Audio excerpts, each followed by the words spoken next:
To God Almighty, ladies and gentlemen. My name is Mediani Kriseka Putri, and this is such an honor and a precious chance for me to be the host of Online Seminar 2022 with the theme En-ROADS, a Gateway to Meaningful Climate Conversations. Yeah, I would like to welcome our speakers for today, Ms. Bindu Bhandari and Dr. Ratna Lindawati Lubis. Now, ladies and gentlemen, let us start this event by singing Indonesia National Anthem and March of Telkom University. Silakan panitia untuk dipasang lagunya. Dan kami mohon kepada peserta untuk menegakkan sandaran kursinya. Terima kasih.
Telkom University, sinergi bangun negeri, maju dalam ilmu pengetahuan, satukan tekad bersama, padukan langkah, bawa bangsa menuju garis depan.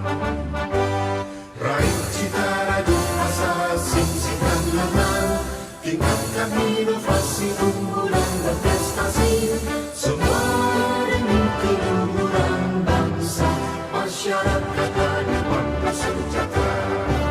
Laksanakan pendidikan dengan semangat pengabdian, ciptakan kehidupan gemilang. Telkom University, kebanggaan Pertiwi, maju dengan karya, berperan bagi bangsa, bagi Indonesia, bagi dunia.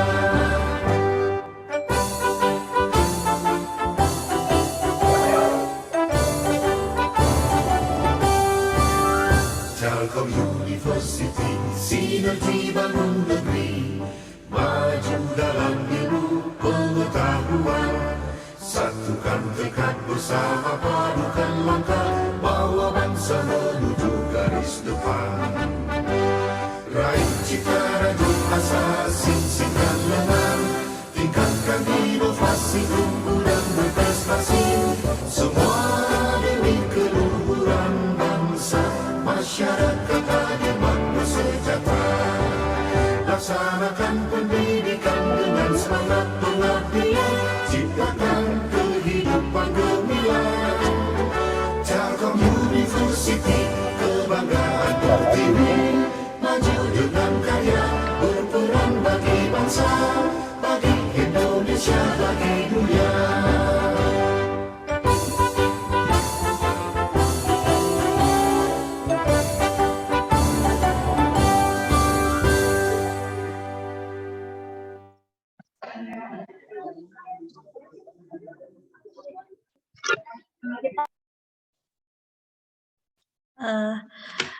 Thank you very much, ladies and gentlemen. Our next session is the presentation from the invited speakers. Now, the purpose of this online seminar is actually to gain and exchange knowledge, not only from, well, of course, our beloved speakers, but also from the audience and also from students and lecturers. Now, before we start, I will introduce our lovely speakers for today. The first one is Miss Bindu Bhandari. Bindu is based in Nepal and works as the Outreach and Engagement Manager, contributing to the international diffusion of the interactive climate tools developed by Climate Interactive. Over the last 9 years, she has worked in different capacities, both voluntarily and professionally, with individuals and institutions around the world to build their capacities in addressing climate change. She was awarded the prestigious Chevening Scholarship and holds a master's degree in climate change science and policy from the University of Bristol. Now, Bindu believes in leading by example and has coordinated dozens of grassroots campaigns in Nepal and beyond. Her breadth of experience as a climate communicator spans from exploring the stories of mountain yak herders to tracking the UN climate change negotiations. She is a passionate advocate of climate justice and women's leadership in driving climate-related decision-making. Before joining Climate Interactive, she worked with the Knowledge Management and Communication Unit at IC Mode, which focuses on intergovernmental learning and knowledge sharing across the 8 member countries of the Hindu Kush Himalaya. And Bindu has been honored with several awards and recognitions for her climate and sustainability leadership, including the Inspiring UN Volunteers Award, Collegiate Ambassador for Peace, and Eco Generation's Best Regional Ambassador, to name a few. And she was also listed as 25 female climate leaders shaping 2019 by The Ecologist.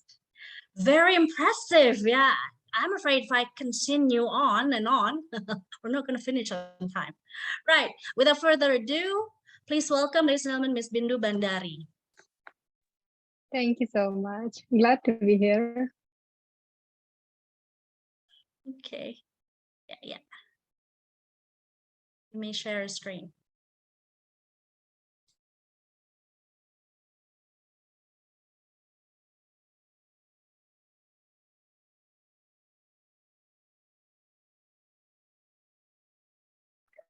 Shall I go ahead and share my screen? Yes, you may share your screen, yeah.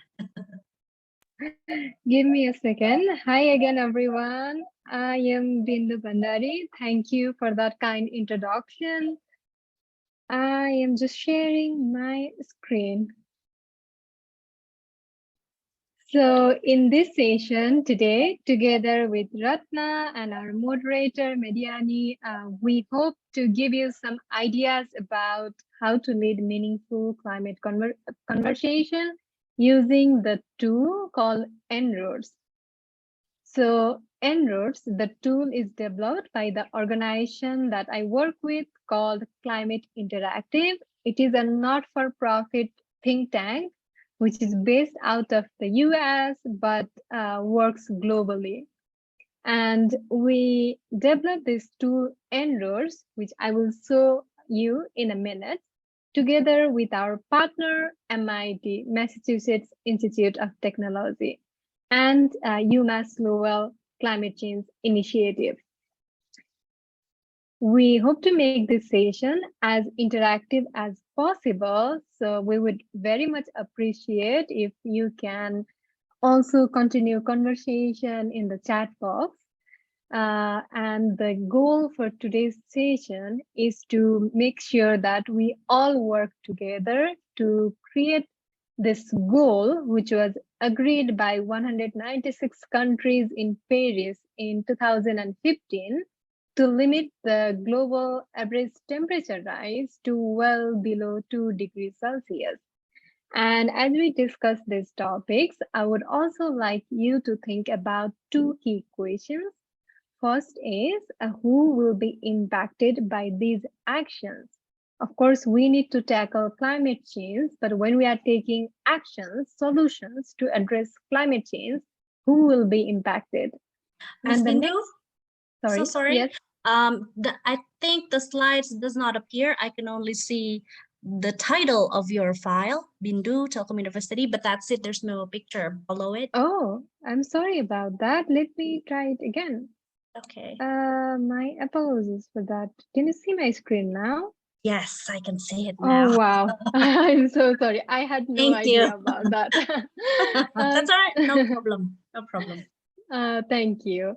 So the next question would be, how can we make difference in our areas of influence? What can we do from our side to take some climate action? So these are the two questions that we would like you to think as we proceed towards this session. So I have been telling you that we'll be using this tool called En-ROADS. Here is the screenshot of the tool, En-ROADS. So we have many different graphs. It's really interactive. We have different solutions. And as we move the sliders, we'll see changes in these graphs. So just to give a brief idea about some of the features of this tool. So it is free and accessible to anyone who has internet connection. So like I mentioned, Climate Interactive is a not-for-profit organization. So this tool, all the presentations, all the documents, resources that we have developed can be used for free. It's all available on our website. And the really main objective with this tool is to make climate science available and accessible to as many people as possible. This simulator works really fast. You'll see that in a few minutes. And here is a really good code to get started. So this code is from Professor John Sterman of MIT, one of our advisors, and he says that research shows that showing people research doesn't work. Again, a lot of research papers are coming telling about what this climate crisis is about, how bad the impacts will be if the temperature keeps rising. But people often find it very hard to relate to what that means to them in their real lives. That's why we came up with this tool, En-ROADS, which will help you see different scenarios of climate future. And so far, this En-ROADS tool has been used by people from around the world. I'm so glad Ratna is one of our ambassadors and has done some great job in Indonesia and also contributed to our ambassador community. I'll tell more about how you can also become an ambassador and join us towards the later part of this session. Ratna, shall I take a pause here and would you like to continue? Yes, of course. Since we are here mixing of audience between English and Indonesia, so I would like to continue my presentation and to share with you all how can I become the ambassador. So I will share my screen. This one. Yes. Is it okay? Yes. So I just got this picture from the website of Climate Interactive. So we are here, Bindu Bhandari from Nepal and me as well. And yes, I searched from the Google, where is Bindu? So I'm here in Bandung and Bindu in Kathmandu, right? And I don't think it's 1 day, 8 hours by airplane. I don't know, but I've never been to Nepal. I wish. someday I will go to Nepal and meet Bindu. I just meet Bindu by online, and we are like a family in En-ROAD's Climate Interactive. So this is our profile in the website of Climate Interactive. And I just want to share the story of how I become involved in this En-ROADS. So I met Drew back in March 23, 2020. And I was one of the students of Professor Otto Skarmer in edX. So we have many webinars in DOTS, Dialogues on Transforming Society and Self. So during March 23, 2020, Drew was one of the guest speaker in our online edX with MITx. So that was the first time I met Drew, and then after that I got email from Climate Interactive, and then I joined the conversation since 2020 March, and then this one on 26 March 2020, Drew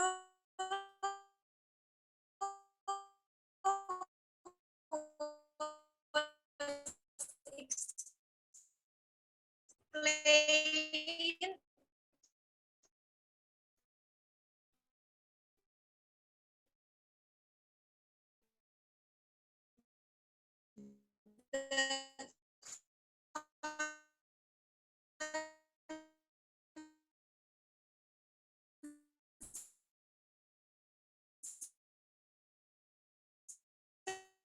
of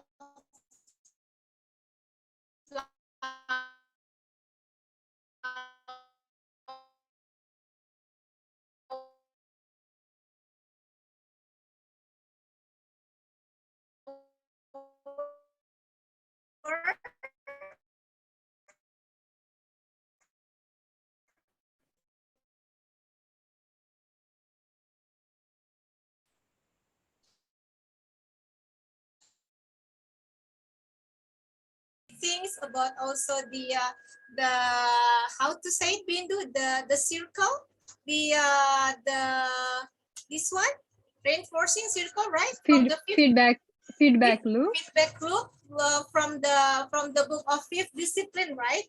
I was studied the book in 2000, the Fifth Discipline. So I just like connecting one dots to another.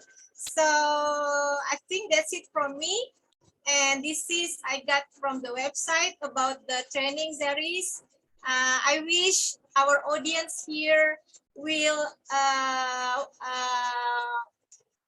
join our effort to become an ambassador. And this is us. I call it terima kasih, and then I don't know how to call it in Nepali. how to say thank you. Dhanyabad. Dhanyabad. So that's it from me. I think we will continue with the simulator. Thank you. Thank you so much, Ratna. I'm so glad to see you have all the files so well organized. And now let me... Before we start with the simulator, yes, I would like to remind the audience, the language that we use is Bahasa Indonesia and Bahasa Inggris. So please, Bapak Ibu yang terhormat, silakan memberikan pertanyaan baik dalam Bahasa Inggris maupun Bahasa Indonesia di chat box ataupun menggunakan fitur raise hand untuk bertanya langsung. And you know what? It doesn't seem fair if I haven't introduced her, but I wouldn't call it introduced because she has talked. But let's just say I want to share a story about her, yeah, about our second speaker, Dr. Ratna Lindawati Lubis, yeah. You know, she is one of the core faculty members at Telkom University, you know, formerly Institute Management Telkom or IM Telkom, and she has over 8 years of experience in the architectural engineering, mostly with the Japanese construction companies, yeah. And she has international experience by having lived and worked in Tokyo, Japan with Taisei Corporation, and she has taught entrepreneurship course and strategic management course to master's students for over 2 decades. And she began Her global network with the Climate Interactive, an independent not-for-profit think tank that grew out of MIT Sloan in Cambridge. Yeah, this is the program. Yeah, serving as one of the En-ROAD's climate ambassadors worldwide. But also currently she is one of the SDG Publishers Compact Fellows.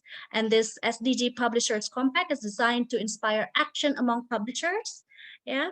And the compact aims to accelerate progress to achieve the Sustainable Development Goals SDG by 2030. What an inspiring CV, yeah? So sorry, ladies, I just have to share that story about Miss Ratna before you start your simulation.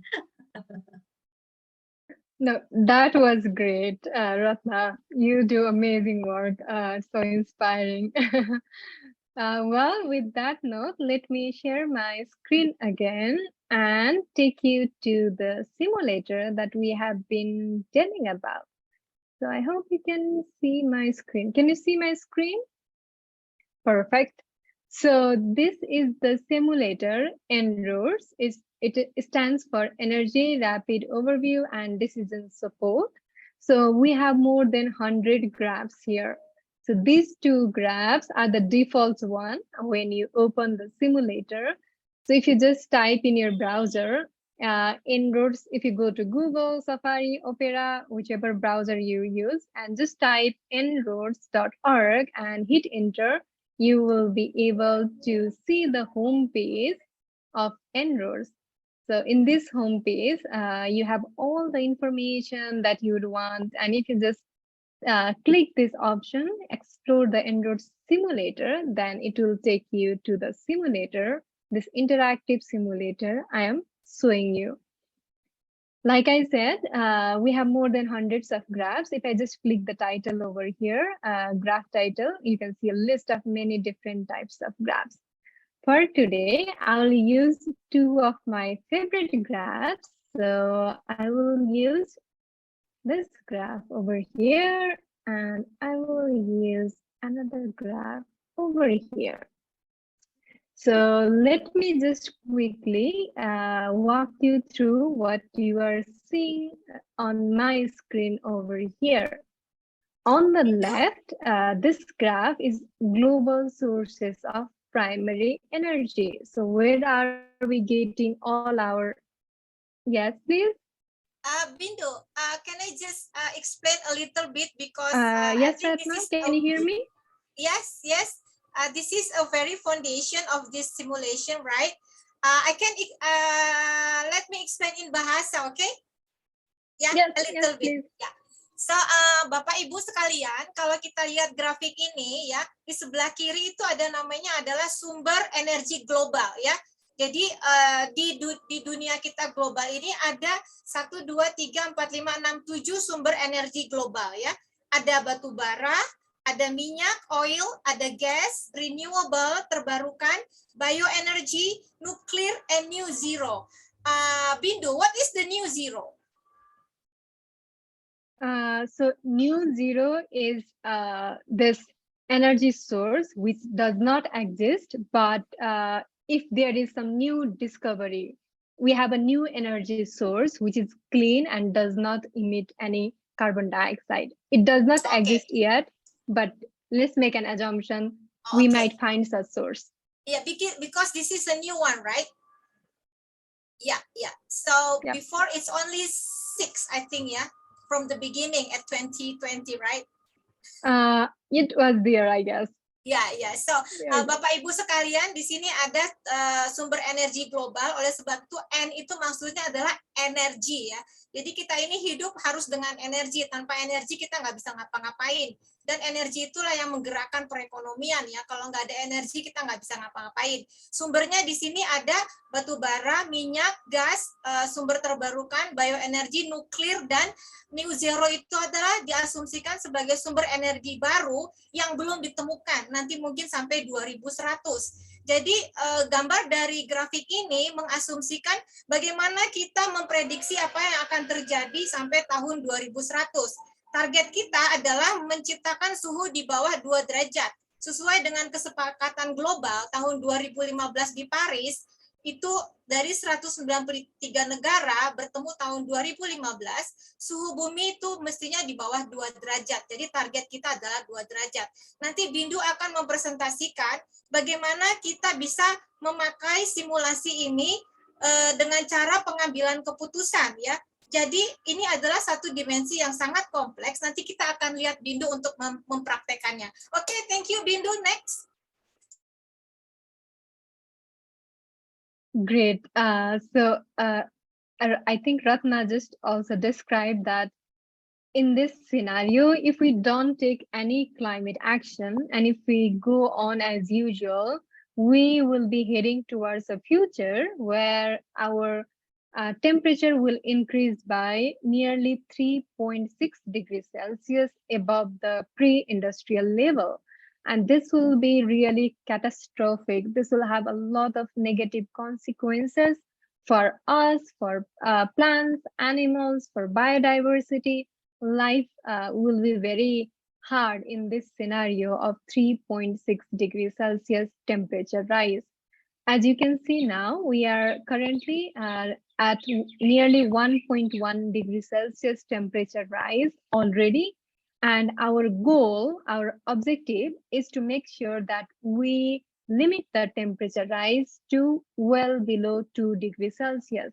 Make effort to limit it ideally to 1.5 degrees Celsius, but not exceed 2 degrees Celsius. However, as you can see, if we don't take action, that won't be possible, and we will be headed to a future where the temperature will rise to 3.6 degrees Celsius. And where does all these emissions come from? These greenhouse gas emissions that are responsible for causing temperature to rise. You can see it comes from our energy use, which is this big black area over here, which represents energy, carbon dioxide, all the emissions coming from our use of vehicles, diesel, petrol, etc. And other is from methane, CH4. CH4 is methane. You can see this blue area over here. This blue area methane emissions is more from agriculture sector.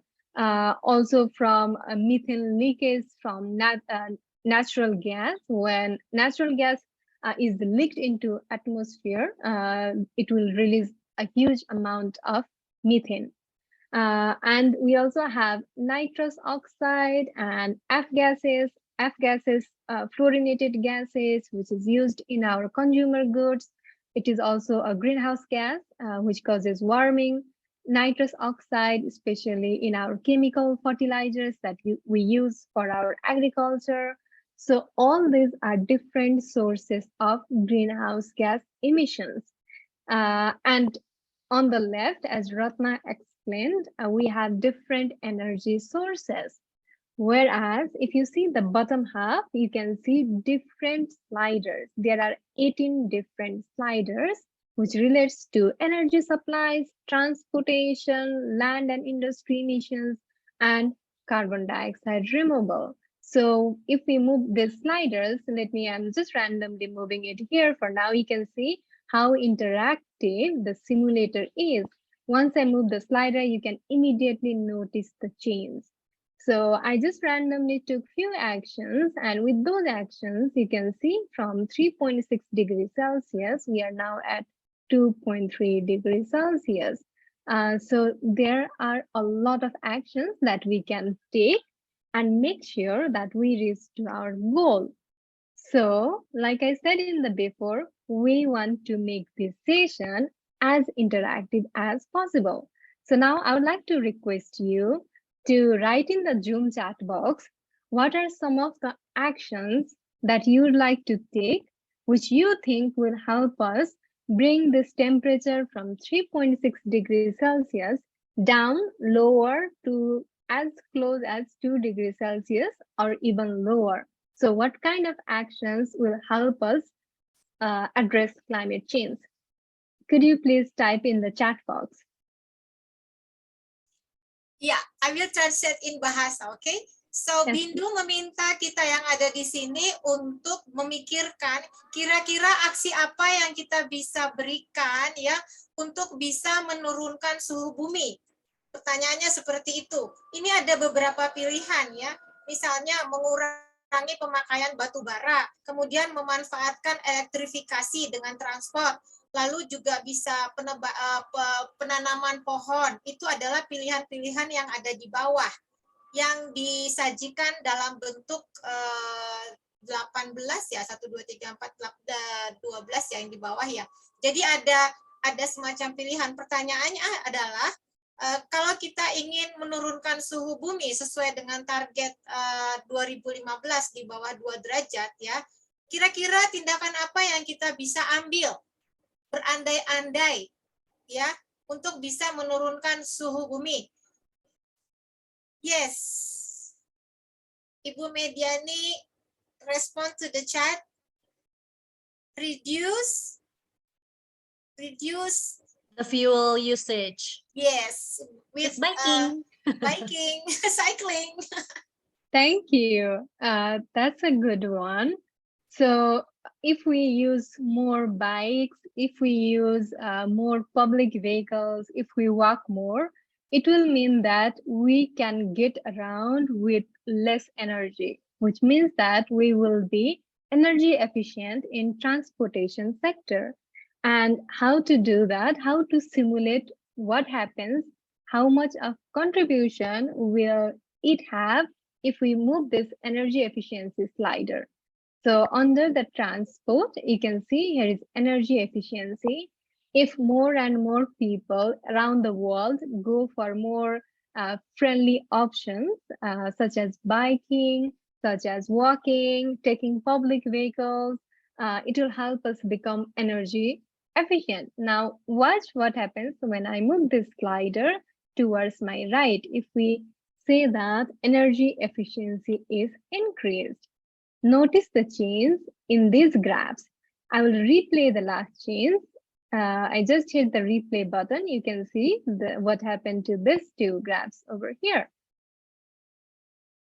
As you can see, what is happening here is once I replay this change, this red line, which is for oil, red line is for oil, you can see the red line comes down, comes lower, which means now we will need less amount of oil for our transportation sector because we are not using private vehicles as much, which means less consumption of oil. As a result, it also helps reduce emissions from the energy sector. I'm replaying the last sentence. See, this area has become smaller, reduced in its size because less oil means less emissions, carbon dioxide emissions from our energy source. As a result, you can also see from 3.6 degrees Celsius in our baseline scenario, we are now at 3.5 degrees Celsius. So thank you.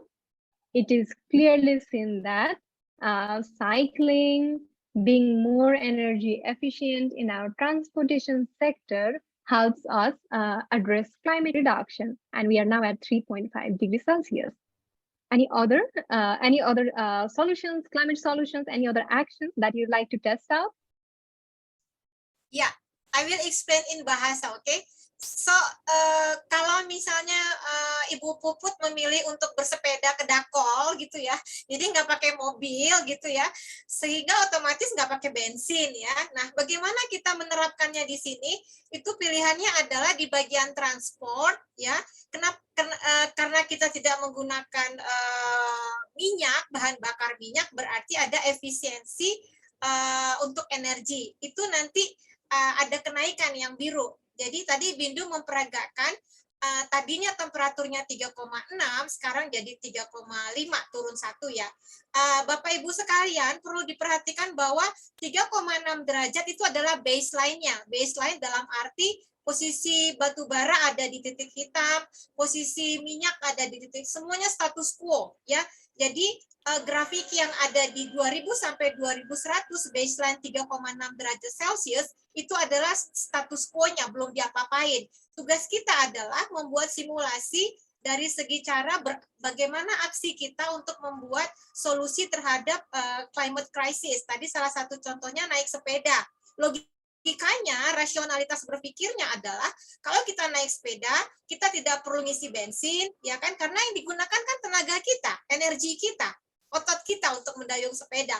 Otomatis terjadi pengurangan energi, sehingga dilihat dari segi grafik akan terjadi penurunan suhu.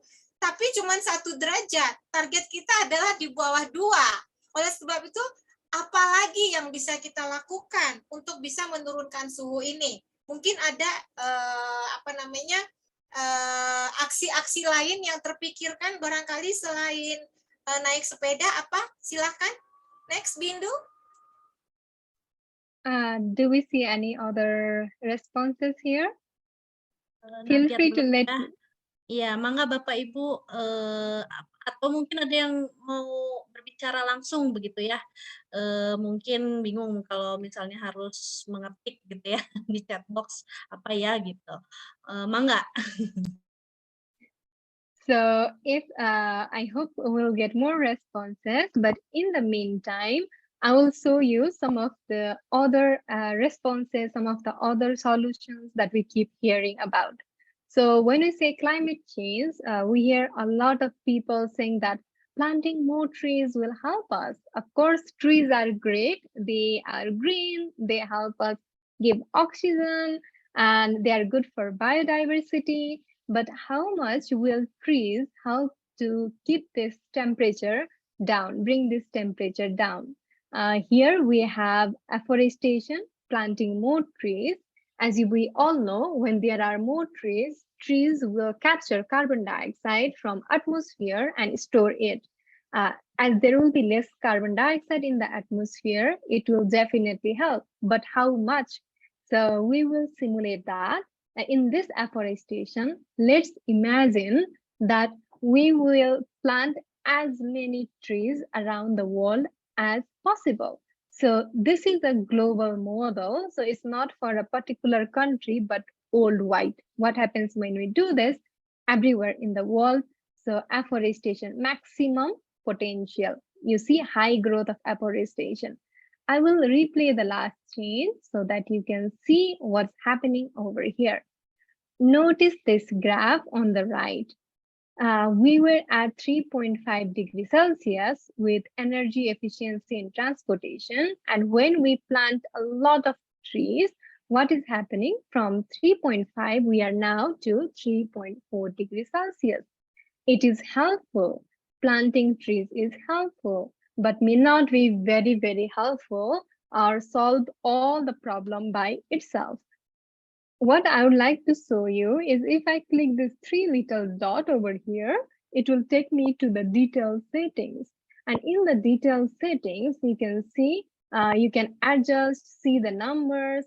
And here you can see that this graph, a small graph on the right bottom right hand side, which shows you sources of net carbon dioxide removal. Because we planted a lot of trees, you can see that afforestation, this green area over here shows the amount of carbon dioxide that is taken out of the atmosphere by trees, these afforested plants. And keep in mind one thing, although we took this action at present in 2022, you can see that these trees will start capturing carbon dioxide only in a good amount after 2050. It starts somewhere in 2040 and just it takes time. That is because, of course, when we plant trees, it will take time to grow and to reach to a certain age in which it will be effective and be able to pull carbon dioxide out of atmosphere and help. So even if we plant like billions of trees right now, right today, it will still take few decades, at least 2 decades or so, for it to show some results and help us really pull carbon dioxide out of atmosphere. And one more thing over here that I would like to show you is land required to grow this much amount of trees. So we said that we will grow many trees. So how much of land do we need to grow that tree?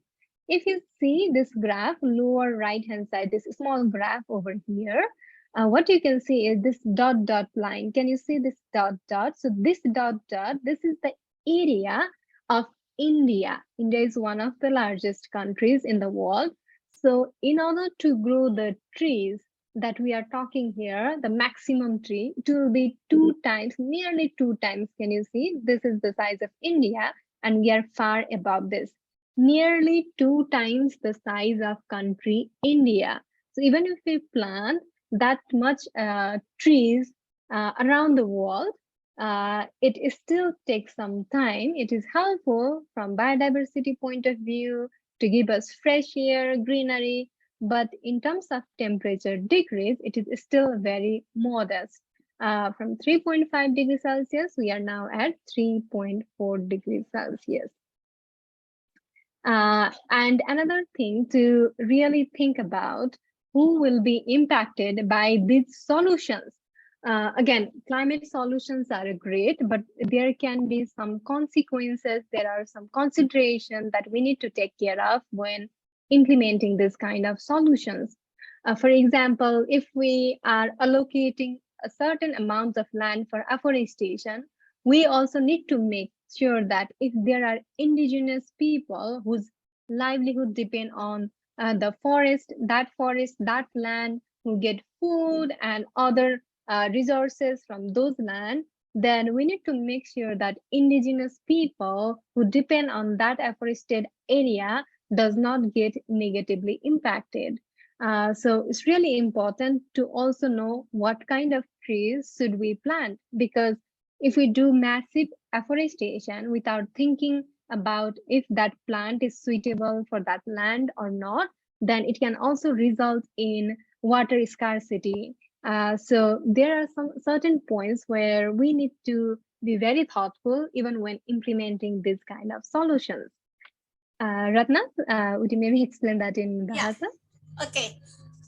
Tadi setelah bersepeda ya, versinya Mbak Puput supaya tidak pakai energi minyak.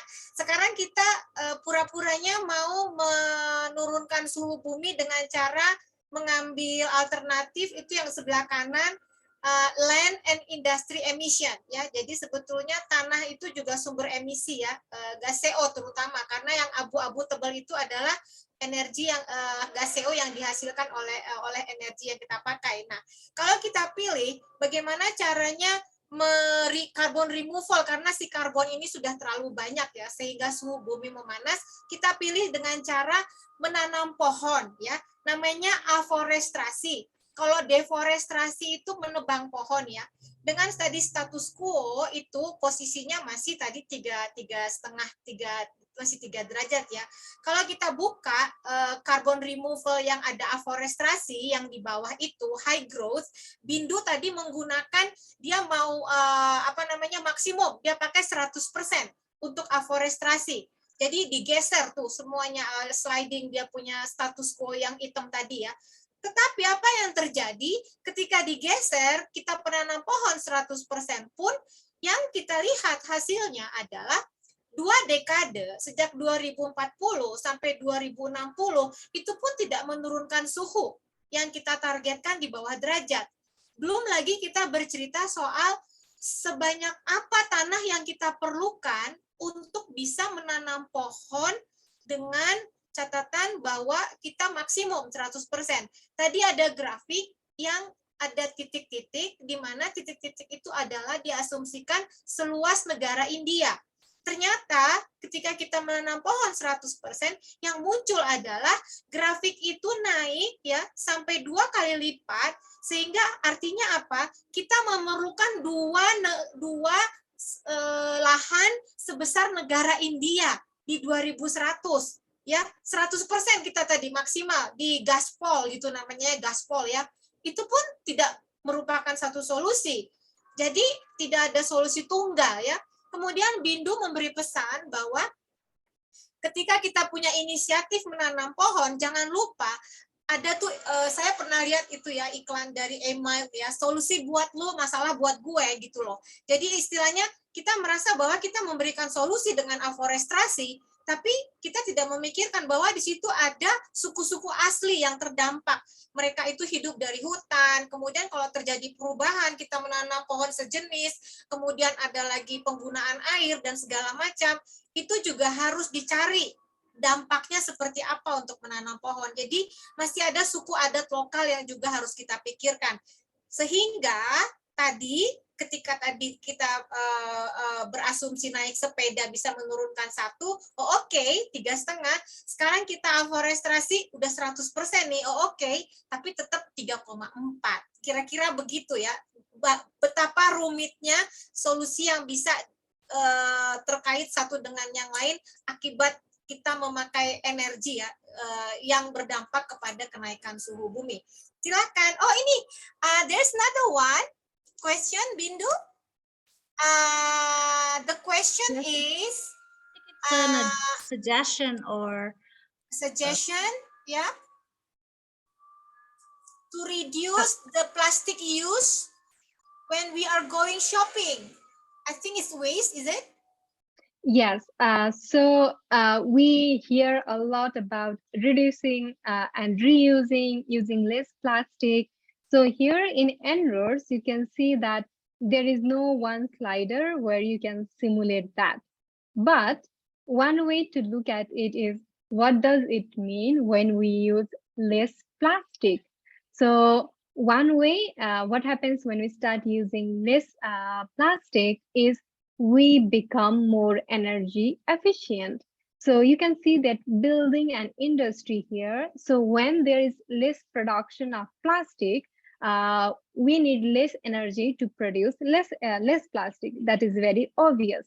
So one way to look at it, although this is not like exact, but you can see if we slightly move this energy efficiency in buildings and industry, slightly move it, imagining that a lot of people no more use single-use plastic bag or reuse it, recycle it so that it's consumed very little.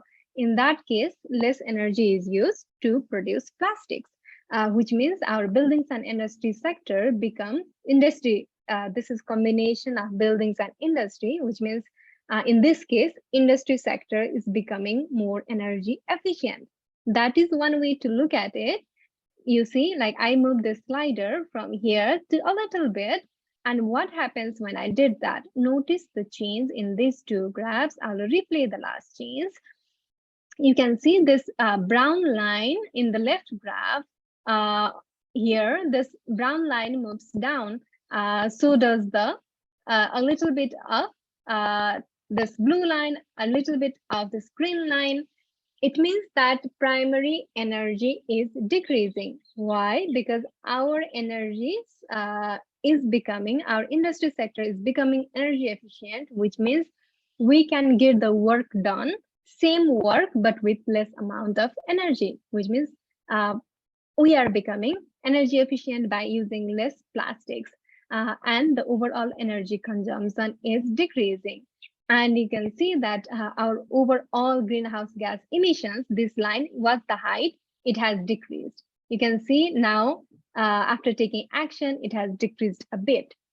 Another way to look at it is also thinking about waste. You see a lot of waste, plastic waste, but also other waste. You can see here is a slider for methane and other gas. If I click this 3 little dots, it will take me to the detailed settings. And in the detailed settings, you can see that there is methane and other gases. I'll use the detailed settings. And here is one particular slider, agriculture and waste emissions. So when all the waste is taken to landfill, some of them degrade, some of them don't, especially plastic takes hundreds and hundreds of years. So all the waste emissions that comes, if we have less waste, then we'll have less emissions. So we can also slightly adjust this slider. Sorry, I moved a lot. Again, this is only an estimate. You can clearly see that I moved this a little bit. for this reduction in plastic use, and I will replay the last change. We were at 3.2 degrees Celsius before. We are now at 3.1 degrees Celsius now. I will replay the last change. So what's happening here is, sorry, let me fix that. Okay. Without any change, this is when we haven't taken any action. We are at 3.2 degrees Celsius. Now we imagine a little bit of change, little bit of less emissions from waste sector. What is happening is that it does not show any much difference in terms of temperature rise. So one takeaway here is, although it's good to use plastic, especially from pollution point of view, it's really good to reuse and recycle and create less waste, less plastic, but it is helpful only modestly in terms of bringing this temperature down. Very important to reduce our pollution and all the toxic chemicals that makes our water sources contaminated. But from the temperature reduction point of view, it's not that much helpful. So here we are at 3.2 degrees Celsius. I also see other options over here. Ratna, would you like to explain, and then I can take other actions? Yeah, let me explain from the plastic, the question from the plastic ya, dari operator host to FEB ya. Mengurangi penggunaan sampah plastik saat berbelanja. Oke. Sebetulnya ini En-ROADS ini tidak secara spesifik mengatakan bahwa ini penggunaan plastik bisa dikurangi, tetapi dikaitkan dengan adanya kegiatan building and industry ya. Jadi pengurangan sampah plastik itu bisa dikaitkan dengan buildings and industry energy efficiency. Kita bisa memilih untuk masuk ke dalam grafik yang itu. Kemudian di sebelahnya ada 3 titik kecil, di situ kita bisa bermain kira-kira pengurangan sampah plastik itu bisa dikaitkan dengan kegiatan perkantoran, kegiatan pabrik dan segala macam. Oke, itu baru satu sektor. Kemudian kita berpikir lagi, oh ternyata penggunaan sampah plastik itu juga sebetulnya ada kaitannya dengan timbulan sampah ya, seperti misalnya di tempat penampungan akhir sampah itu juga mengeluarkan gas ya. Gas itu masuk di dalam land industry emission, masuk ke dalam metan dan other gases. Jadi tidak hanya di building emission tadi, tapi di sini. Jadi di sini ada satu aspek metan dan gas-gas yang lain. Kita bisa bayangkan si plastik itu tanpa pun dibakar, dia bercampur sari dengan plastik lain, dia mengeluarkan gas. Coba kita berasumsi kita kurangi sekitar 17% gitu ya. Apa artinya? Kita berharap bahwa suhu yang tadi panas itu bisa turun sedikit ya, dari 3,3 atau menjadi berapa. Tapi ternyata enggak juga gitu ya. Jadi pengurangan sampah plastik itu selain dikaitkan dengan building and industry efficiency, tadi ya pemakaiannya juga dikaitkan dengan metan dan other gases, dampaknya penurunan suhu juga tidak terlalu signifikan gitu ya. Jadi kira-kira seperti itu skenarionya. Oke, let me continue Bindu to the next question. How if we manage the population growth? Perhaps it will help. Great, thank you. So here you can see population is one of the sliders here. So let me go to the detailed settings, and according to the UN, the United Nations publications, so they say that by 2100, by the end of this century, in the medium growth rate scenario, so we will be nearly 11 billion of population, 10.9 billion people by the end of the century. Now, what happens if we make sure that the rate of this growth, we slow it down maybe? That may be possible by making sure that family planning devices, services are available to countries, to areas where it is still not available. So I'm just pulling it to the maximum lowest growth scenario. Again, this is according to the UN. So what happens when I am imagining a scenario in which our population growth goes to the lowest level. So when it goes to the lowest level, it will still be 9.1 billion people by 2100, but much less than nearly 11 billion people. And what happened when I moved that slider? Notice all the changes here. You see from 3.2 degrees Celsius, we are now at 3.1 degrees Celsius. This graph over here on the right hand side, bottom corner, you can see global population has decreased from our baseline scenario because we are taking action to limit this rate of growth of population. What happens when there is less population? I'll show you another graph over here, which is energy consumption. So what happens when there are fewer people? It may sound very obvious, like it will lead to less consumption. So overall energy consumption, you can see, has moved even down. I'll replay the change so that you can notice we are here, it goes further down here. And from 3.2 degrees Celsius, we are now at 3.1 degrees Celsius. Yes, it helps a little, but again, it is not a magical solution. Again, there are a lot of questions related to the rights of people, about birth rights. When we talk about controlling population growth, it depends a lot on individual preference, but also on religion, custom, traditions. So again, all these need to be factored in if we have to implement such measures. Nevertheless, from 3.2 degrees Celsius, we are now at 3.1 degrees Celsius. And if you see this height has decreased. Let me see, we are here, and as we took action, this height has come down, means our energy consumption has decreased, and so our emissions have decreased a little bit, and temperature has fallen down a little bit. Okay, I will continue in bahasa. Mbak Eva ya bertanya, gimana kalau misalnya kita pura-puranya berasumsi populasi dunia dikurangin ya, karena kita targetnya 2100. Jadi tadi Bindu memberikan simulasi populasi itu ada di grafik yang paling bawah ya, dalam kolom transport. Pura-puranya itu tidak ada pertumbuhan populasi, di mana kok kayaknya itu nggak mungkin banget ya. Jadi Bindu, can you show the UN population in 2100? Yes, 2100 itu menurut perkiraan PBB itu jumlah populasi di dunia itu akan mencapai 10,9 miliar. Oleh sebab itu, itulah yang dijadikan sebagai baseline-nya ya, 2100. Tetapi kalau kita berusaha untuk mengurangi populasi seperti yang dipikirkan oleh Mbak Eva, itu berarti tidak ada pertumbuhan, lowest growth lah ya, jadi 9,1 tahun 2100. Apa yang menjadi implikasinya? Kita lihat bahwa di grafik paling atas, konsumsi energi akan turun ya. Baseline-nya itu adalah yang hitam ya, yang hitam itu adalah populasi tahun 2100 yang tadi titik hitam ya. Tetapi ketika kita turunkan sliding-nya, skenario kita sekarang yang biru itu berarti konsumsi energinya menurun. Kenapa?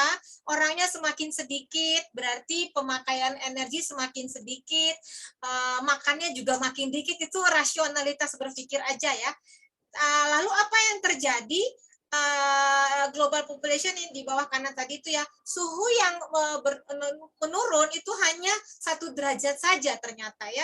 Jadi dari 3,2 derajat ke 3,1. Kita mengasumsikan bahwa tahun 2100 populasi manusia hanya 9,1 miliar gitu ya. Tapi apa mungkin, kan nggak tahu juga ya. Jadi yang namanya solusi-solusi ekstrim itu juga kita dimensinya sangat banyak. Cuman kita ingin belajar, kalau gini gimana, kalau gini gimana. Itulah yang ingin dibukakan wawasan berpikir, karena kita berpura-pura bahwa 2100 nanti kita mau memberikan solusi nyata bahwa suhu itu di bawah derajat. I think that's it, Bindu. We will go to the next question. How if we try to reduce the energy with zero carbon? Indonesia have the policy for zero carbon in 2050 or 2060, I think. Great. Zero carbon policy, but it's very hard. Yes. Let's see if I think zero policy is a little different. Net zero emissions means there will be no more net emissions. But here, I think we are simulating new zero carbon energy source. So let me explain a little bit. I think let me first change my graph so that it becomes even clear. So this orange over here says new zero, but you can see here is a very thin line because it does not exist. So let us imagine that someday in near future, our scientists, our researchers discover something very new, a new energy source, which is clean, which is green, and does not emit carbon dioxide or other greenhouse gas emissions. So if we have that discovery, that is called new zero carbon in En-ROADS. So what happens when we make such discovery? How much of difference do you think that will make? We are now at 3.1 degrees Celsius. Just think in your head, how much further will this come down? As you are thinking, I'll move this slider to the halfway. Let's see what's happening. I'm replaying the last change. Notice what is happening in the graph here on the left but also on the right. You can see that as I move the new zero carbon over here, this orange line has gone up. It was nowhere. It was like zero before, but it has taken off now. To make it more clear, I will show you it over here. New zero carbon. So new zero carbon, it was not there before, it was zero. Now we are imagining there is a breakthrough, new discovery, and this certainly takes off. What's happening? It is helping us bring the temperature down from 3.1 degrees Celsius. We are now at 3 degrees Celsius, 1/10 degree reduction. But it is really important to understand what kind of big message lies here. So we are imagining this breakthrough right away in 2022. But you can see that for it to really come into market and compete, it takes quite some time. You can see this line takes over and reaches its maximum height only after 2040. You can see it just takes off slowly. It is because there is some delays between the discovery to this new energy supply actually getting a fair share of energy market. In our current energy mix, we have this energy system where it is dominated most by the fossil fuels. You can see we have oil in this red, we have coal, we have natural gas, we have some green renewables over here, and now we have new zero carbon. So what's happening here is that as new zero carbon moves up, you can see this brown line goes down. Can you notice the change? This brown line of coal reduces. And this means that there will be less emissions from energy sector because the new source is green and it will compete with other dirty sources of energy supplies, meaning coal, oil, and natural gas. However, it is important to understand that this will also compete in the market with other cleaner energy source, which is renewables. Let me make that clear by showing you what happens to the renewable energy primary demand. Now take a good look over here. You can see the demand for not just coal falls down, but it also falls down for renewable energy. So whenever there is this new energy supply in the market, it will compete with all the existing energy sources, including the clean renewables. The next important thing to notice here is even if there is this breakthrough tomorrow, right away, it takes time for this energy source to get into the market, to make people know about it, to get that fair share of market. So although it is helpful, but in terms of temperature rise, it is modest. From 3.1 degrees Celsius, it helps by 1/10 degree only. So here we go. Ratna, over to you. Thank you. Talking about new zero carbon, right? I would like to share the new scientist revolution for the new city. Can I just share my screen, Bindu? Yes, please. So this is the new, I will share the YouTube for the audience, right? Wait, this is, have you ever heard about the new city of NEOM? So this is my share screen. You can find it from YouTube. So if we are talking about new zero carbon energy like this, right? So they will build a new city which is called NEOM. It's like a vertical city, and this is something very futuristic, and you can find it from YouTube, something like this. I will zero carbon, right? And the city is long, about 200-meter wide, and then there is a mirror glass facade about 500 meters, like Eiffel Tower. So you can see from the YouTube. So this is 100% renewable energy. That's what Bindu talking about. You can see the access to nature, buildings. Yeah. So this is from the, you can find it from website of NEOM. It's a 170-kilometer long vertical city. So this is 100% new renewable energy. But then, according to Bindu, it doesn't work. Yeah, we want to decrease the temperature to 2 point. What do you think about this, Bindu? Sorry to interrupt, Ratna. I think NEOM is a little different to what we have in En-ROADS. So I think I haven't seen the video before, but I think NEOM here is the concept where a city goes zero carbon, whereas the new zero in En-ROADS is not about a city, it's about the energy supply.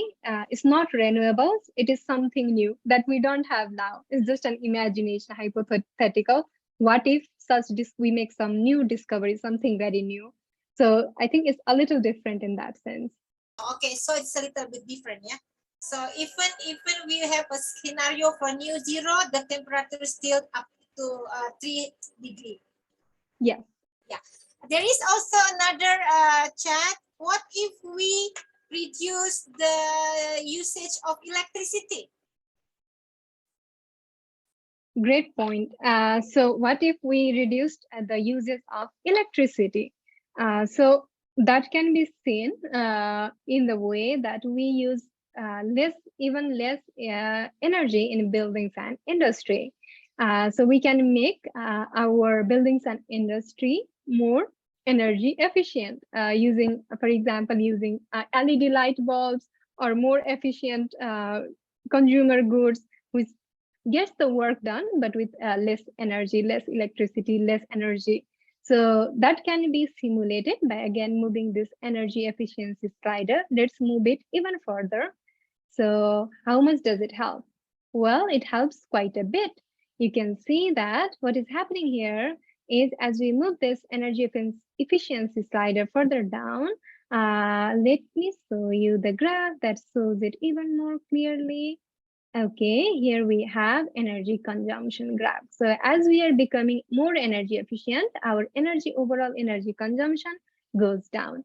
And what happens when the energy consumption goes down? I would also like to show you our total emissions, net CO2 emissions. Okay, so our emissions goes down as well. As we are becoming more energy efficient, we'll use less energy and we'll have less emissions coming from energy sector. And it helps reduce our temperature in return. From 3 degrees Celsius, we are now at 2.8 degrees Celsius. Yay! 2.8 degrees Celsius. So, kalau kita melakukan penghematan listrik, itu masuknya dalam kolom energi efisiensi ya. Jadi kita berusaha menghemat pemakaian energi, sehingga kita bisa menggerakkan sliding itu yang titik hitamnya itu, kita lebih efisien ya menggunakan energi, sehingga kalau kita lihat perubahan grafiknya itu, pemakaian energi akan turun yang berwarna biru, yang tadinya 3,0 derajat Celcius sekarang menjadi masuk ke 2,8. Jadi kalau kita nggak pakai listrik, misalnya ya kita mengurangi pemakaian air condition gitu ya, lebih baik pakai jendela dan segala macam, itu bisa masuk di dalam kategori buildings and industry. Jadi Bapak Ibu sekalian, kalau misalnya sebisa mungkin tidak menggunakan AC, ya, angin sendela aja gitu ya. Kadang-kadang kita juga di kota Bandung nggak perlu AC juga pakai AC di mobil, padahal sayang ya. Jadi kita bisa mengurangi sedikit penggunaan energi, kira-kira seperti itu. So we are now in 2.8 Celsius degree. Bindu, how about we are buying a new car for the electricity car? Oh, electric car. That's a good Yeah, point, Ratna. Nowadays, we hear a lot about going electric, more electric vehicles, cars, but also large buses. So what happens when we electrify our transportation sector? Now, let me change this graph. Okay, I'll do that later. Okay, electrification. You can see under transportation sector. Now, what's happening here is, wait, let me change the graph. Okay, so that it becomes even more clear. All right. So what we are doing here is we are electrifying our transportation sector. So in the present scenario, our vehicles, our transport sector is mostly powered with oil, which is a fossil fuel and emits carbon dioxide, which results in temperature change. So you can see when we are electrifying, this oil goes down. The supply of oil, this red line, it becomes even more clear here. Okay, let me show you. Okay, you can see it even more clearly here. All primary energy demand. See this line, how it goes down. It goes down as we be more electric transportation friendly. And it helps. Does it help? It does a little bit, but not a lot. Why? Because there is a reason behind it. So electrifying alone is not enough. It is really important to keep it on the top of our head that where this electricity is coming from. Is this electricity coming from clean energy source or from coal and other dirty sources, other not so carbon friendly sources? So in this current scenario, you can see that although we have some clean energy, we have made a new breakthrough, we have new zero carbon, but we haven't done anything to reduce fossil fuel consumption here, except for taking action in becoming more energy efficient and new zero carbon. So there is still a lot of coal, oil, and natural gas, and our electrification, this electric cars that we are getting, does not use all the clean energy to get the electricity that is needed to run these vehicles. So that is the reason, although you can see the primary oil energy demand has gone down a little bit, but it is still so much there in the long run.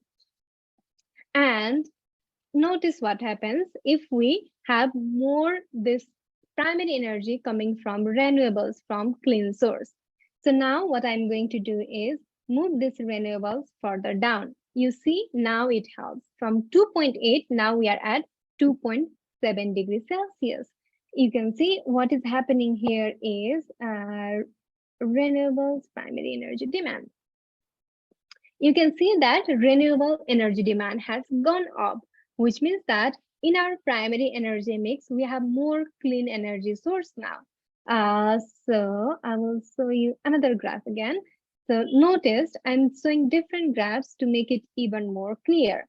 We are reducing oil consumption in our transportation sector by electrifying, but that alone is not enough. We need to make sure that our source of electricity is clean. So one way to do that is subsidizing renewables, more incentives for using renewable energy such as solar, wind, hydro, etc. So in that case, our primary energy mix now is dominant with this renewables green line. See, now the green line is the highest one because we are subsidizing it. This green, which is renewables, is now in the highest level, like above all other energy mix. We also have new zero carbon, which is also clean energy source. So we have electricity coming from some electricity, most electricity coming from clean energy sources. And it helps us from 2.8 now to 2.7 degrees Celsius. Yes, jadi Bapak Ibu sekalian, tadi saya berpikir gimana kalau kita membeli mobil listrik gitu ya. Itu masuk dalam transportasi elektrifikasi. Tadi Bindu menerangkan bahwa elektrifikasi itu adalah salah satu energi terbarukan gitu ya. Masuk di dalam yang hijau, renewable energy. Jadi kita berupaya untuk memakai listrik, tidak lagi memakai oil gitu ya, pakai listrik. Tapi jangan lupa, sebetulnya mobil listrik itu asalnya dari mana? Dia dibuat dari apa kan gitu? Apakah benar-benar menjadi solusi? Itu juga yang harus dikaji ulang ya. Tetapi itu bisa menjadi salah satu solusi. Karena apa? Ketika kita membuat transportasi elektrifikasinya itu highly, di dalam grafik itu kita melihat ada perubahan pergerakan grafik ya, di mana yang renewable itu yang hijaunya naik ke atas 2100, yang lain turun, kan gitu ya. Kemudian ketika kita masuk ke dalam perubahan suhu, dia yang tadinya 2,8 sekarang menjadi 2,7. Ya cukup bisa menurunkan 1 derajat, tapi tetap bukan merupakan solusi, kira-kira seperti itu ya. Bindu, what is the problem with the electrification for the transportation? Is there any research for this kind of issue? Yes, there are a lot of research that has been done. So I think the main problem now is in our energy mix. Let me show you another graph that makes it even more clear. So this is our current global energy mix. In this mix, you can see that we have some renewables, this green, but we also have a lot of oil. We also have a lot of coal. We also have a lot of natural gas. All these fossil fuels are still here now and even till the end of the century in this scenario. So although we are electrifying and these electric cars get this supply from clean energy source, from renewables, and in this case also from new zero carbon. But if you see overall, we also have fossil fuels here. So until and unless we are able to make sure that this electricity is coming totally from or mostly from clean energy source, it will help, but not much. It's helpful, but not much. One thing to look at it. Can I just explain, okay? Yes. So tadi kata Bindu, walaupun kita berusaha untuk membuat mobil listrik, transportasi listrik, itu kita sudah maksimalkan ya, tetapi kita bisa melihat bahwa sumber-sumber dari elektrifikasi itu juga masih membawa energi-energi fosil ya, karena kita lihat bahwa grafik yang berwarna coklat itu dari batu bara, kemudian minyak yang berwarna coklat oranye tua itu, dan biru dari gas, itu juga sebenarnya masih belum bisa dinolkan sampai 2100, sehingga renewable energy yang kita bangga-banggakan itu yang menggantikan kedudukan dari batu bara, minyak, dan gas itu belum bisa juga gitu ya, karena kita lihat belum bisa nol, yang memang bisa naik, yang energi terbarukan. Kemudian ada bioenergi, ada new energy, tapi itu juga tidak bisa menghasilkan satu solusi untuk menurunkan suhu dari 2,8 hanya bisa ke 2,7. Jadi elektrifikasi juga oke, salah satu solusi, but tidak terlalu banyak artinya juga, kira-kira gitu. Oke, Bindu, next. Do we still have time, Ibu Puput? I think we are now coming to the end of the discussion. We still have 6 more minutes. No 6 worries. more minutes. All right. Wow, okay, that's nice. 6 more minutes. I think we can get to 2 degrees Celsius. That was our goal. We are now at 2.7 degrees Celsius. We have made some progress, but what we haven't done is we haven't taken any direct actions to reduce coal, oil, and natural gas. Of course, there is some decrease because we are promoting renewables, we have new zero carbon.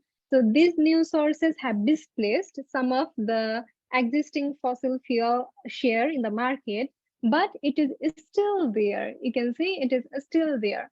So one way to limit the use of coal, oil, and natural gas at once is what we call as carbon price. So this is an approach. Carbon price is a mechanism in which these energy sources are taxed. A price is levied on these energy sources based on how much of carbon dioxide they emit. So currently, there have been a lot of talks about implementing carbon price, and let's see what happens when we implement a modest carbon price. If you want to know like what this means, you can always go to the detailed settings and you'll get to see the numbers. In this scenario, we don't have carbon price at all. But what happens when we go all the way to the very high scenario, or maybe a little less to the high scenario? No carbon price to somewhere here, very high carbon price, $113 per ton. So if we if we implement this carbon price, notice what happens to the graph on the left and on the right. This brown area for coal, you see how much it decreases, not just brown line, but also this red line, also this blue line, coal, oil, and natural gas. It impacts all these three energy sources because all of them emit carbon dioxide, which means that they will be requiring to pay carbon price tax because they are emitting carbon dioxide. So in this scenario, we are limiting the use of this fossil fuel sources. When there is less fossil fuel sources, then there is further more growth in renewables because that demand from consumer needs to be filled by some energy source.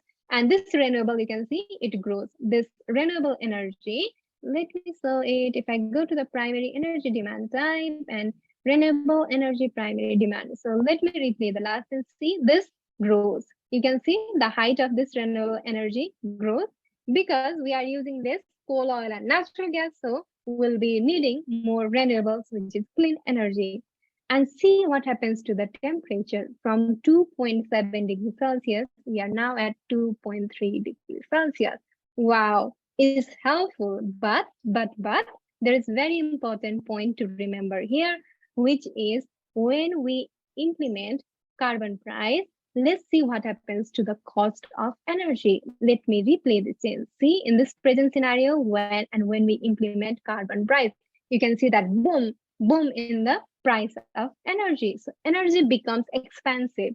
Why is that so? It is because when there is carbon price, as I said, it means that energy producers, in this case, fossil fuel producers, would have to pay tax because these fossil fuels are emitting carbon dioxide, which means that they would try to pass that additional cost to consumers. And in return, we consumers need to pay a higher price for our fuel, for our energy sources.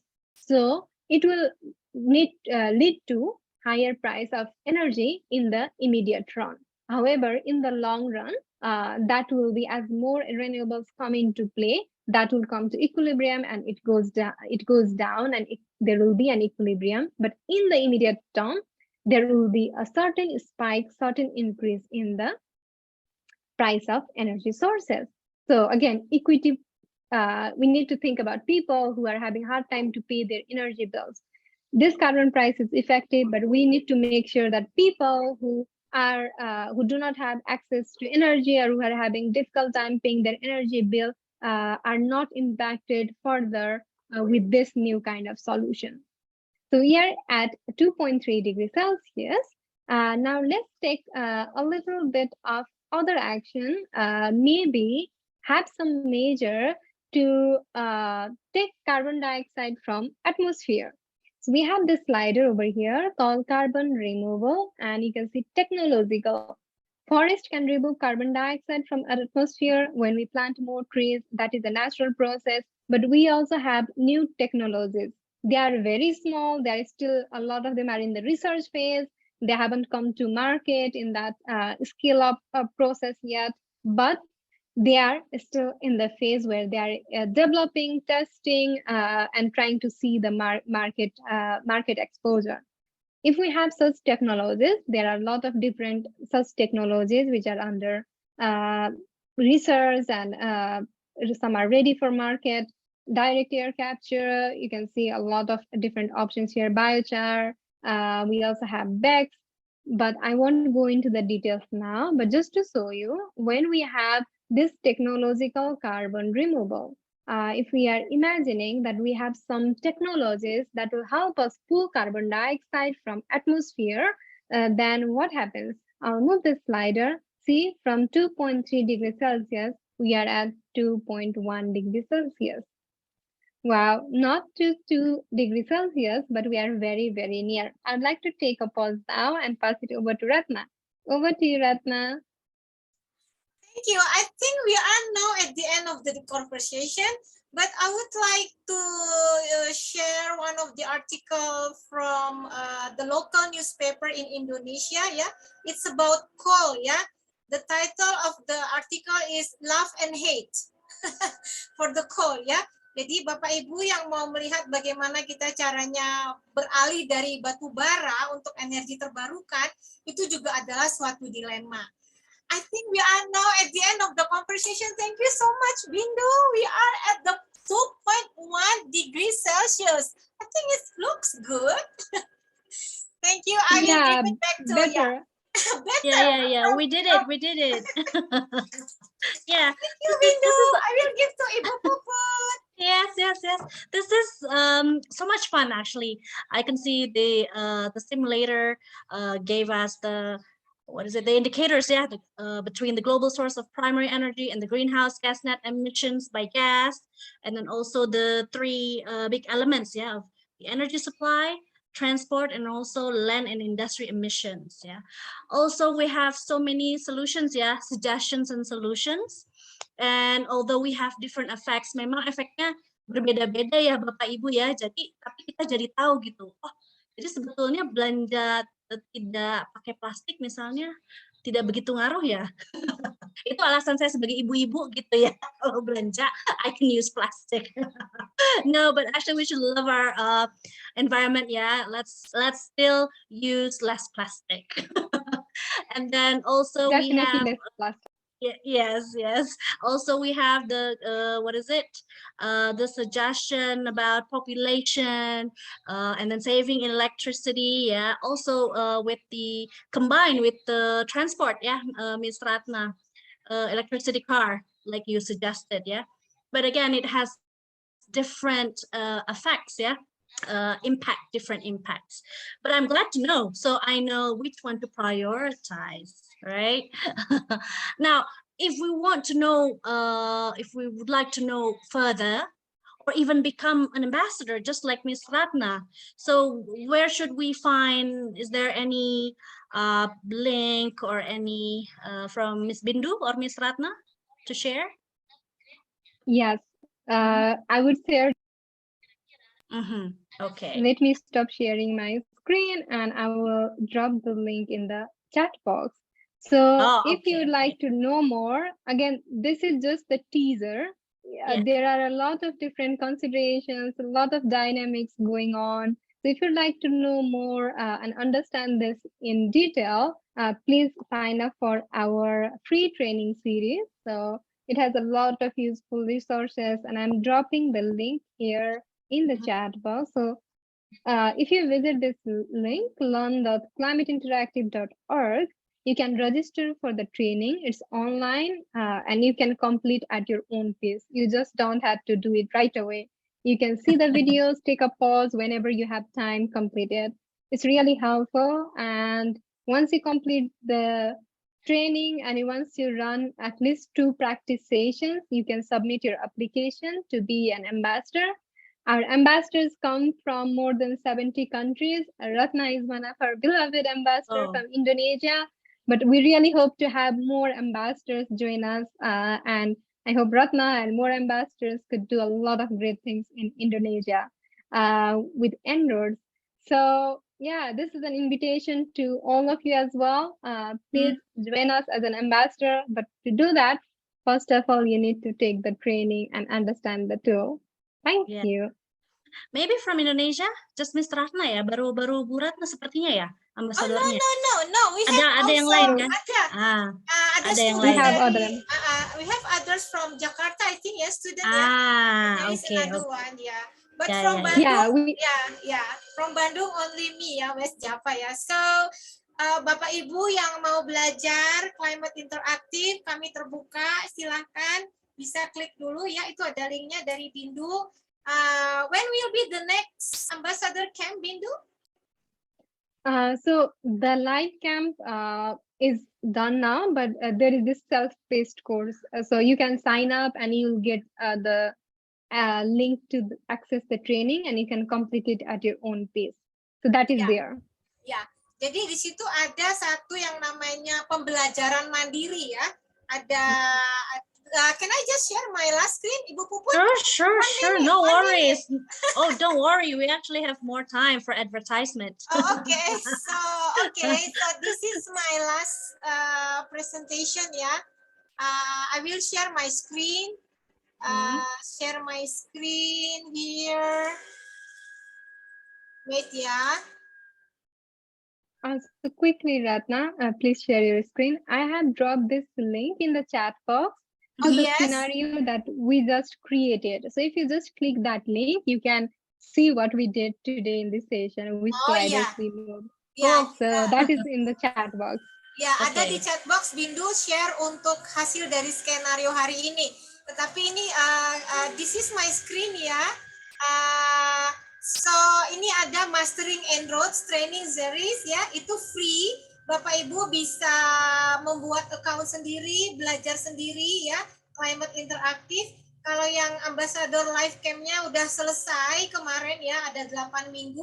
Jadi kalau mau ikut boleh yang sebelah kiri dulu, Mastering En-ROADS Training Series. Di situ ada chapter-chapter yang bisa diikuti. So it's free, it's yours, and it's fun. Yes. Please visit the link. What is it? Let us create effective and equitable climate action, yeah? Am I right? Yes. Very much, yes. All right. So I had a lot of fun for this discussion. Yeah. Thank you very much for Ms. Bindu and Ms. Ratna. Hopefully we know better to love our environment, yeah, and how to do that, and also prioritizing, okay, which one to do first to save our environment, yeah. Shall we have a oh, see, even there's a comment, Ratna the best. Shall we have a photo session? Yeah. Yes, please. Okay. That would be nice. Okay. Yes. Panitia, mohon. I'll give the cue. Yeah. How many do you have? 1 slide, 2 slide? Hey, it's 2 slide, Miss. Okay, I will guide the photo session. Okay, so please give us your big bright smile. Yeah. Okay, for first slide. Yeah, first slide. Okay, 1, 2, 3.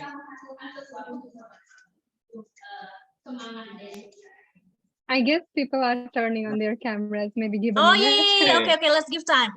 Okay, 30 seconds. Okay. Turn on the Ready for the camera. first 30, slide? 30 detik. Yeah. 1, 2, 3. Okay.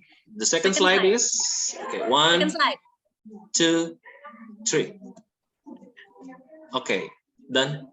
Okay, thank you very much, committee. Great. Thank you so much. Ladies and gentlemen, thank you very much for the photo session. I can see your enthusiasm, yeah, from your big bright smile. Yeah, thank you very much. But unfortunately, we have come to the end of our seminar. We very much apologize should there be any inconvenience. Yet, thank you to all speakers and participants. Stay safe and stay healthy. This is Mediani Krisaka Putri signing off also with our speakers. We'll see you again in the next online seminar next week. Okay, wassalamualaikum warahmatullahi wabarakatuh. Shalom, Om, Santi, Santi, Santi, Om. Namo Buddhaya. Good afternoon to all of you. Thank you very much. Thank you, Bindu. Thank you for having me. Thanks so much, Ratna and I will meet you Mediani. someday in Nepal. Bye. Yeah, Yes, pleasure. please, Always a definitely. pleasure. You're welcome. Thank you. Bye-bye, everyone. Bye-bye. Thank you, everyone. participants. Thank you. Bye. Okay.